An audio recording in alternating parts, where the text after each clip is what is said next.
नमस्कार, welcome PD care India. Exist side dressing सीखेंगे आज हम।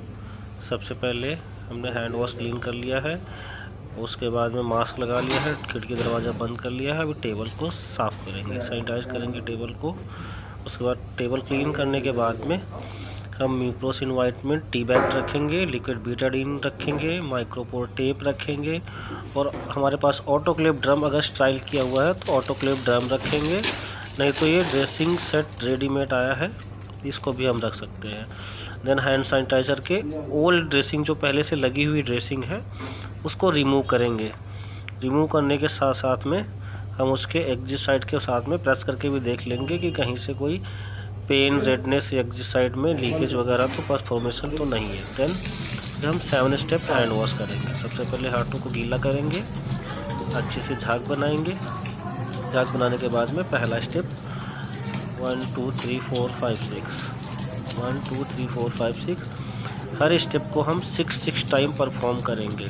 अच्छे से फिंगर के बीच में ये जितने भी हमारे जॉइंट्स हैं उनको अच्छे से हमने क्लीन करना है। कोई भी हाथ में रिंग, धागा या कोई भी छल्ला कुछ भी नहीं होना चाहिए और हमारे नेल्स अच्छे से कटे होने चाहिए जिससे कि पेशेंट को इन्फेक्शन ना हो। ठीक है, ये हमारा 5th स्टेप है जो कि थंब कर रहे हैं हम 1 2 3 4 5 6 और 6 स्टेप में क्लॉकवाइज और एंटी क्लॉकवाइज 6 टाइम हमने फिर से फिंगर को राउंड शेप में एंटी क्लॉकवाइज और क्लॉकवाइज घुमाना है। 7 स्टेप में हमने रेस्ट करना है, कलाई कर लिया।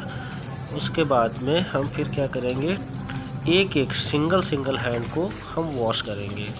आपस में हाथों को मिलाएंगे नहीं, अगर हाथों में मिला देंगे तो फिर वो हमारे स्टेप्स जो किया था हमने वो दोबारा से रिपीट करने पड़ेंगे। साथ के साथ में हम इसके जो हैंडल है इसको भी क्लीन कर लेंगे, क्योंकि हमने अगर ये फिर से टैप को बंद करना होगा तो हमारा हाथ फिर से गंदे हो जाएंगे, इसलिए हमें साथ के साथ ही इस टैप को भी क्लीन कर लेना है।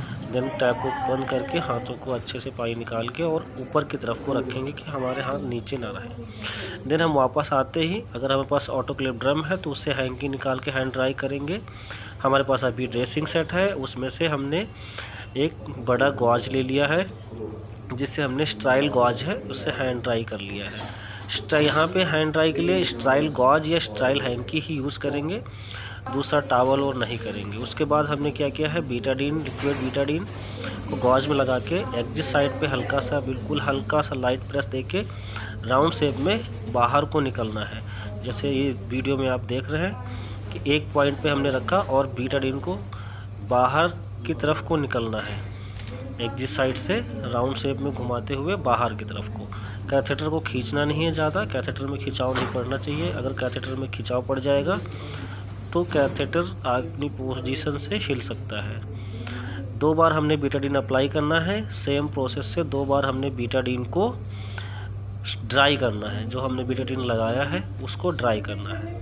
ये हो गया एक बार। उसके बाद सेकंड टाइम में गॉज को हमने चारों कॉर्नर को मोड़ के अच्छे से प्रेस करना है और उसके बाद ड्राई कर देना है।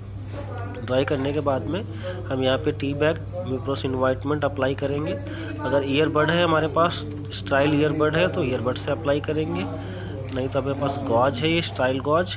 हमने क्या किया है, म्यूप्रोसिन टी बैग को गॉज के ऊपर अप्लाई कर दिया है और उसी गॉज को हम एग्जिट साइड कैथेटर के पास में ऊपर से रख के और ऊपर से माइक्रोपोर टेप को लगा देंगे।